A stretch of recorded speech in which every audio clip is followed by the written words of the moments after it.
హల్లెలూయా. దేవునికే స్తోత్రం కలుగును గాక.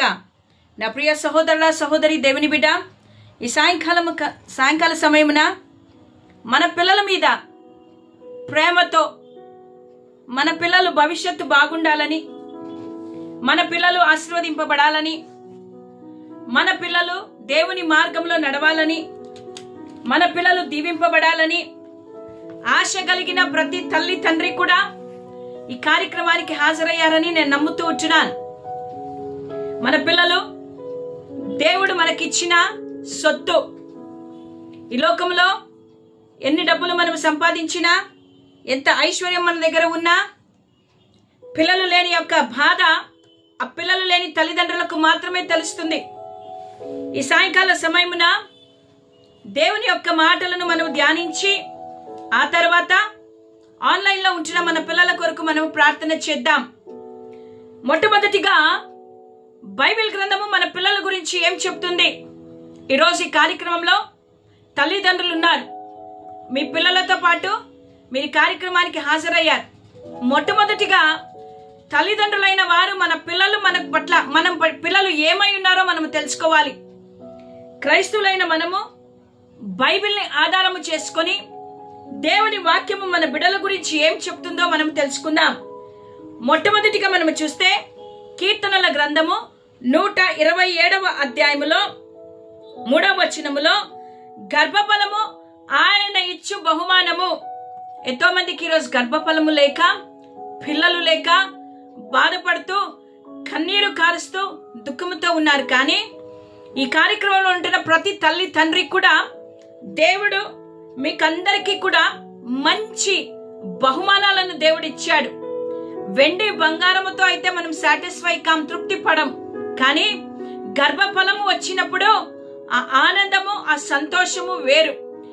దేవుడు నిన్ను, నీ భర్తను లేక నిన్ను, నీ భార్యను ప్రేమించి జగతికి పునాది వేయబడక మునుపే ఆయన తన చిత్తములో, తన ఏర్పాటులో మిమ్మల్ని ఏర్పాటు చేసుకొని ఆయన మీకు బహుమానాలు ఇవ్వాలని ఆల్రెడీ ఆయన డిసైడ్ అయ్యాడు. కాబట్టే ఆయన నీకు గర్భఫలముని ఇచ్చి ఉంటున్నాడు. హల్లెలూయా, దేవునికి స్తోత్రం. మరి కుమారులు అని ఉంది తెలుగు బైబిల్లో, కానీ ఇంగ్లీష్ లో చిల్డ్రన్ అని ఉంది. అంటే పిల్లలు. పిల్లలు యెహోవా అనుగ్రహించు స్వాస్థ్యము. దేవుడు మనకు ఒక స్వాస్థ్యాన్ని ఇచ్చాడు. ఇది మనది అని చెప్పుకోవడానికి మనకు పిల్లలను ఇచ్చాడు. నా ప్రియమైన వాళ్ళరా, స్వాస్థ్యముగా, బహుమానంగా నీ బిడ్డలను దేవుడు నీకు అనుగ్రహించి ఉన్నాడు. హల్లెలూయా, దేవునికి స్తోత్రం. కాబట్టే ఈ యొక్క స్వాస్థ్యమును, ఈ బహుమానమైన మన పిల్లలను దేవునిలో మనం పెంచాలి. మనము వారికి కాపరులుగా, లేక ఈ లోకములో ఒక హాస్టల్లో వార్డెన్ దగ్గర పిల్లలు ఏ రీతిగా ఉంటారో ఆ రీతిగా మనము మన పిల్లలకు వార్డెన్లుగా ఈ భూలోకంలో ఉండి మన పిల్లలను వాక్యానుసారంగా క్రమమైన పద్ధతిలో వారిని పెంచే బాధ్యత తల్లిదండ్రులైన వారిది, మనది. హల్లెలూయా. దేవుడు మనలను నమ్మి ఈ పిల్లలను మన చేతికిచ్చి ఉంటున్నాడు, మన కుటుంబాలకు ఇచ్చి ఉంటున్నాడు. ఈ బిడ్డల ద్వారా, ఈ యొక్క బహుమానాల ద్వారా దేవుడు గొప్ప గొప్ప కార్యాలు చేయాలని ఆశపడుతున్నాడు. కాబట్టే ఆ గొప్ప కార్యాలను వీరు చేయాలంటే తల్లిదండ్రులైన మనము ఈ బిడ్డలను దేవుని సన్నిధిలో, దేవుని ప్రేమ, దేవుని యొక్క కనికరము ఏమైందో, దేవుని యొక్క ప్రణాళిక ఏమైందో ఆ బిడ్డలు తెలుసుకొని ముందుకు వెళ్ళినట్లుగా మనము ఈ బిడ్డలను వారిని పోషించి సంరక్షించే తల్లిదండ్రులుగా మనం ఉండాలి. నా ప్రియమైన వాళ్ళారా, సామెతల గ్రంథము 22వ అధ్యాయములో కూడా 6వ వచనంలో ఈ యొక్క వాక్యం రాయబడి ఉంది. చదువుకుందామా? సామెతల గ్రంథము 22:6. బాలుడు నడవవలసిన త్రోవ వానికి నేర్పుము, వాడు పెద్దవాడైనప్పుడు దాని నుండి తొలగిపోడు.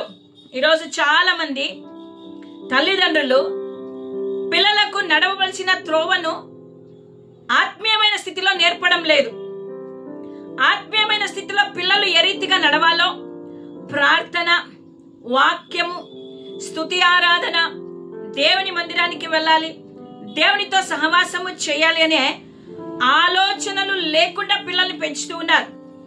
ఆదివారం అంటే ట్యూషన్కి పంపుతారు. ఆదివారం అంటే ప్రైవేట్ క్లాసులకు పంపుతారు. ఆదివారం అంటే వారమంతా చదివారు, ఈరోజు రెస్ట్ మా పిల్లలకు.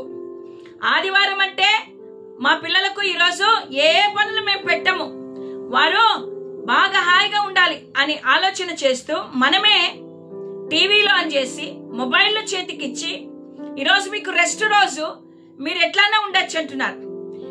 ఆ రీతిగా చాలా మంది పిల్లలు చెడిపోయి మార్గము తప్పి ఈరోజు ఎంతో మంది తల్లిదండ్రులు కన్నీరు కారుస్తూ ఏడుస్తూ ఉన్నారు.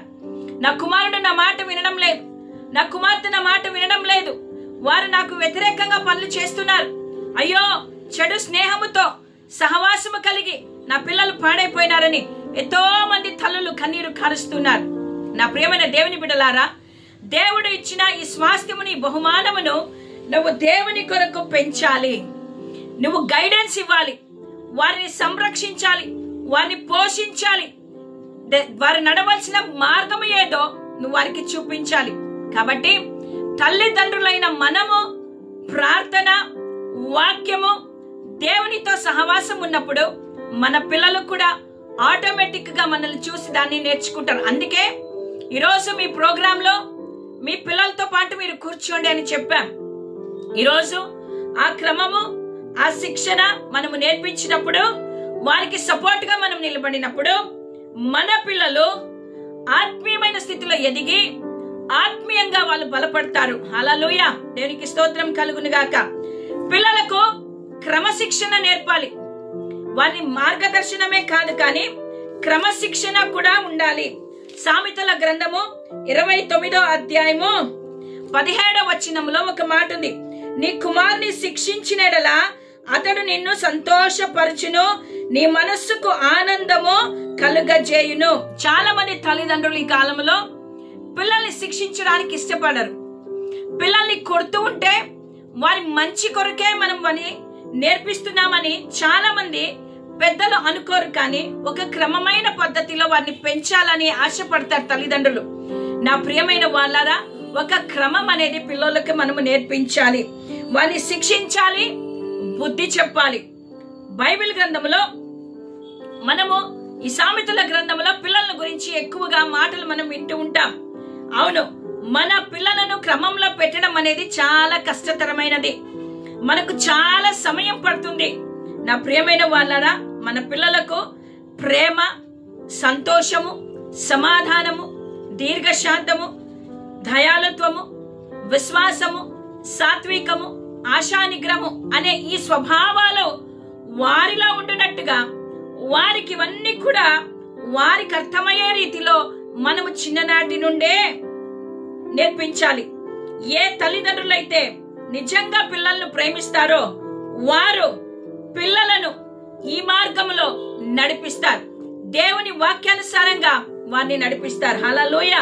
ఎందుకంటే రానైన దినాలలో ఈ పిల్లలు పెరిగి పెద్దవారయ్యి ఎదిగి దేవుని సన్నిధిలో ఆశీర్వాదకరమైన జీవితాన్ని జీవిస్తారు.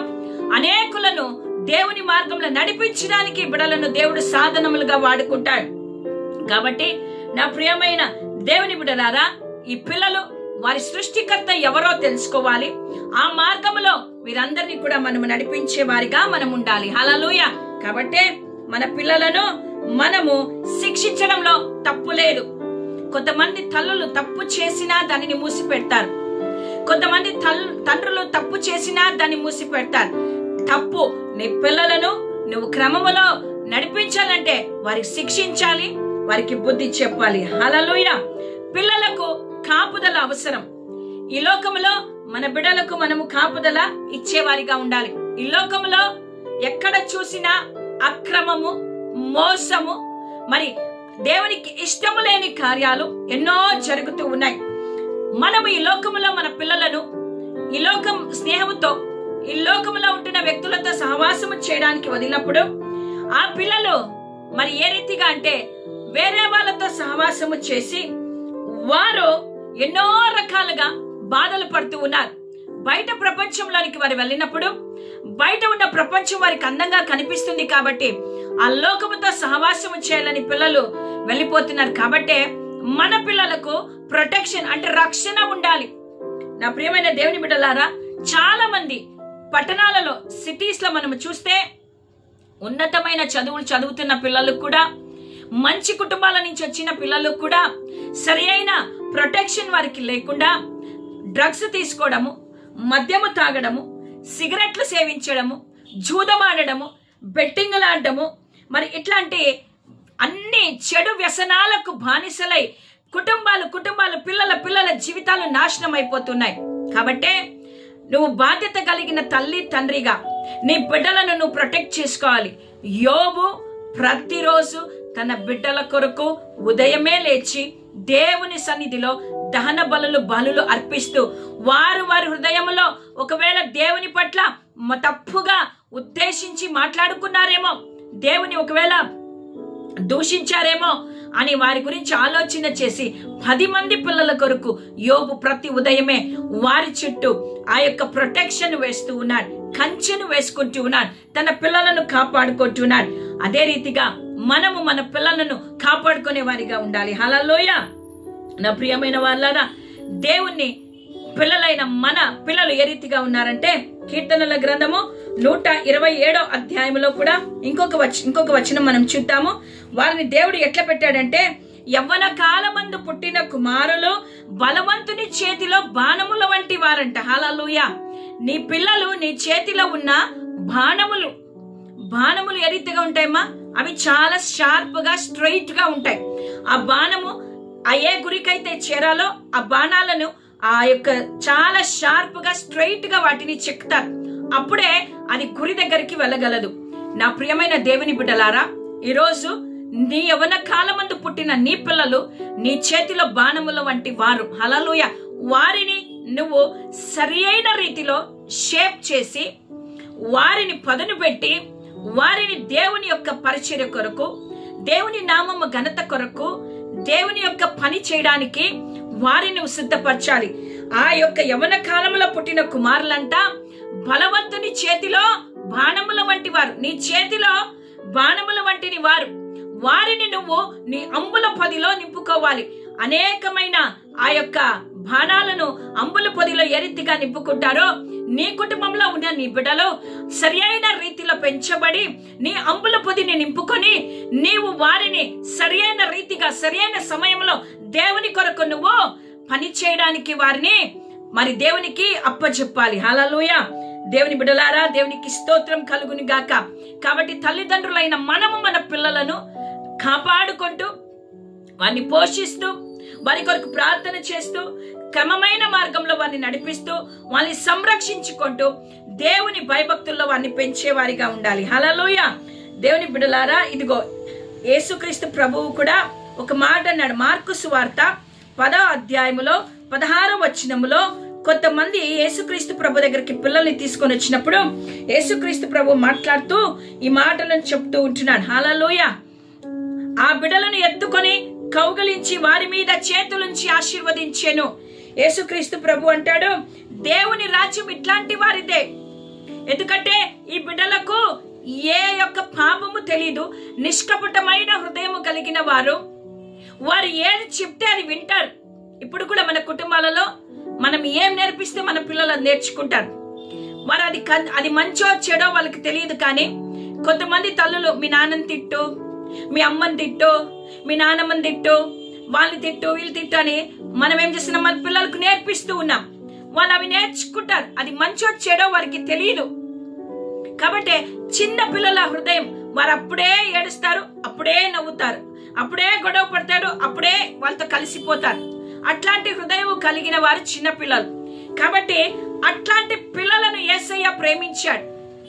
నిష్కపటమైన హృదయం కలిగిన చిన్న బిడ్డలను యేసుక్రీస్తు ప్రభు ఎత్తుకొని కౌగలించుకొని వారి మీద చేతులుంచి వారిని ఆశీర్వదించాడు. హల్లెలూయా. శిష్యులు ఆయన దగ్గరికి రాకుండా బిడ్డలను ఆటంకము చేస్తే యేసయ్య వాళ్ళని గద్దించాడు. ఈరోజు ఈ సాయంకాల సమయంలో నీ బిడ్డల కొరకు నువ్వు దేవుని దగ్గరికి వచ్చావు. నీ బిడ్డల భవిష్యత్తు కొరకు నువ్వు దేవుని దగ్గరికి వచ్చావు. నీ బిడ్డలు ఆశీర్వదింపబడాలని, నీ బిడ్డలు బలవంతులుగా ఉండాలని, నీ బిడ్డలు జ్ఞానవంతులుగా ఉండాలని, నీ బిడ్డలు ఉన్నతమైన స్థితిలో ఉండాలని ఆశపడి వచ్చిన నీ అందరినీ, నీ బిడ్డలను దేవుడు ఈరోజు ఎత్తుకొని వారిని ఆశీర్వదించబోతూ ఉంటున్నాడు. హల్లెలూయా. దేవునికే స్తోత్రం కలుగును గాక. కాబట్టి నా ప్రియమైన వాళ్ళారా, అందమైన దేవుని ప్రణాళికలో భార్యాభర్తలుగా మీరు జత చేయబడినప్పుడే దేవుడు అన్నాడు, మీరు ఫలించి అభివృద్ధి పొందండి, విస్తరించండి. హల్లెలూయా. మీరు జతపరచబడ్డారు, మీరు ఫలించారు, మీరు అభివృద్ధి పొందుతున్నారు, ఇప్పుడు విస్తరిస్తూ ఉన్నారు. హల్లెలూయా. మీ కుటుంబాలు విస్తరిస్తూ ఉన్నాయి. హల్లెలూయా. దేవునికి స్తోత్రం. విస్తరిస్తున్న ఈ కుటుంబంలో దేవుని కృప ఉండులాగున, పిల్లల మీద దేవుని హస్తం ఉండులాగున, పిల్లల మీద దేవుని కనికరం ఉండులాగున, పిల్లల మీద దేవుని దయ ఉండులాగున, పిల్లల పట్ల దేవుడు తన ప్రణాళికను నెరవేర్చేలాగున మనమందరము కూడా ఏకీభవించి ఈ యొక్క రాత్రి వేళ మనము ప్రార్థన చేద్దామా? మన బిడ్డలను మనం సంరక్షించుకోవాలి, మన బిడ్డలను మనము కాపాడుకోవాలి. మనకు బహుమతిగా స్వాస్థ్యముగా ఇచ్చిన మన బిడ్డలను మనం ఎన్నడూ కూడా నిర్లక్ష్యము చేయకుండా, తల్లిగా తండ్రిగా నీ బాధ్యత ప్రతినిత్యము నీ బిడ్డల కొరకు ప్రార్థన చేస్తూ వారిని సంరక్షించి సరి అయిన మార్గములో వారిని నడిపించి సంఘమునకు, కుటుంబానికి, సమాజానికి మంచి పిల్లలను మనము ఇవ్వాలి. ఎందుకంటే నేటి యొక్క పిల్లలే రేపటి పౌరులు. కాబట్టి ఆ యొక్క పౌరులను మనము తీర్చిదిద్దే ప్రక్రియలో మన భాగంగా తల్లిదండ్రులుగా, మన భాగంగా అవ్వాతాతలుగా మన యొక్క బాధ్యత ఏమైందో దాన్ని నెరవేరుస్తూ సరి అయిన మార్గంలో మన పిల్లలను నడిపి దేవుని యొక్క దీవెనలు మన బిడ్డల మీద ఉండులాగున మనమందరి రాత్రి వేళ ప్రార్థన చేద్దామా? ఆన్లైన్ లో ఉంటున్న ప్రతి బిడ్డలు కూడా తల్లిదండ్రులు, ఒకవేళ మీ పిల్లలు మీ దగ్గర కూర్చున్నట్టయితే దయతో మీ పిల్లల తల మీద చేతులుంచండి. హల్లెలూయా. మీ బిడ్డల తల మీద చేతులుంచి ఏకీభవించి ప్రార్థన చేద్దాం. మీ బిడ్డలను దేవుడు ఈరోజు ఆస్వాదించబోతున్నాడు. తల్లి తండ్రులారా, దేవుని బిడ్డలారా, దేవుని జనమ, నీ పిల్లలు నీ ముందున్నారా? భార్యాభర్తలుగా మీరు యొక్క ఆన్లైన్ కార్యక్రమంలో కూర్చున్నారా? మీకు కలిగిన 2 లేక 3 పిల్లలు కావచ్చు. వారి మీద మీ చేతులు ఉంచినట్టయితే ఈరోజు నీ బిడ్డల పట్ల ప్రణాళిక ఏదైతే ఉందో దేవుడు దానిని ఈరోజు ఆయన బయలుపరిచి నీ బిడ్డలను ఆశీర్వాదకరంగా మార్చబోతుంటున్నాడు. యేసుప్రభు ఒక మాట అన్నాడు, అమ్మలారా నా కొరకు కాదు మీ కొరకు, మీ పిల్లల కొరకు ఏడవండి అన్నారు. హల్లెలూయా. నీ కొరకు, నీ పిల్లల కొరకు నువ్వు ఏడువు, నీ పిల్లల భవిష్యత్తు కొరకు ఏడువు, నీ పిల్లల ఆరోగ్యము కొరకు నువ్వు ఏడ్చు, నీ పిల్లల యొక్క ఆరోగ్యము కొరకు, వారి యొక్క జ్ఞానము కొరకు, వారి ఏ యొక్క రంగములో వారు ఉన్నతమైన స్థితికి రావాలో, ఏ రీతిలో వాళ్ళు ఆస్వాదింపబడాలో అది నీకు మాత్రం తెలుసు. కాబట్టి తల్లి, ఓ తండ్రి, నీ బిడ్డకున్న బలహీనత, నీ బిడ్డకున్న సమస్య ఏదైతే ఉందో ఈ రాత్రి వల్ల ఆ యేసయ్య దగ్గర ఆ పాదాల ముందు నువ్వు వచ్చి నీ బిడ్డల కొరకు నువ్వు ప్రార్థించు. ఏకీభవించి ప్రతి ఒక్కరు చేతులు ఉంచినట్టయితే మనం ప్రార్థన చేద్దాం.